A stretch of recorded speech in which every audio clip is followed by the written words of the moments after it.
I'm actually getting above 30 frames per second in Cyberpunk 2077 with an i5-4690k at 1080p high preset graphics settings. This 4th gen quad-core CPU is just about maxed out, consistently staying above 90% utilization throughout the entire test in all games I tested. I originally found this computer on Facebook Marketplace missing its RAM, hard drive, and graphics card. Originally I paired it with an RX 580 and 16GB of RAM running at 1600 MHz.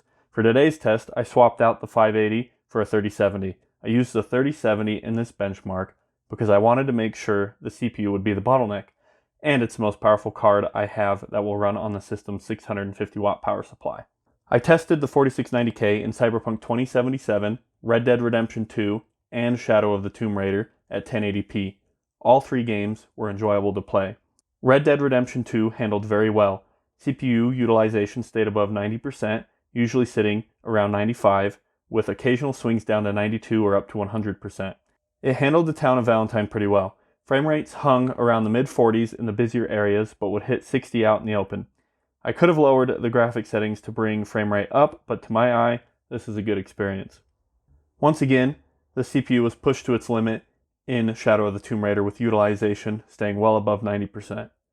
Frame rates were well above 60 frames per second, but I did see some dips down to the mid-40s when the CPU utilization hit 100%. Overall, not a bad experience, and I would definitely call this playable. As shown at the start of the video, Cyberpunk 2077 was a playable experience. A repeat story now, CPU utilization was well above 90%. The game played well, and you could definitely get by on the 4690K. Overall, the 4690K provided a great gaming experience at 1080p. I think I could have got a little more performance out of it if I had overclocked it to 4.5 GHz. Would I recommend purchasing the 4690K? Well, it depends on the deal you are getting. At the time of recording, you can get this CPU for around $30 used on eBay, but then you would have to get all the other components and you'd be stuck with DDR3 RAM and an outdated platform. If you're building from scratch, I'd pursue more modern options. Buying in a pre-built could make sense if you got a great deal on the other components in the system. Let me know in the comments if you have gamed on the 4690K or if you plan to. If you enjoyed this video, check out the video where I first put the computer together and tested it with the RX 580.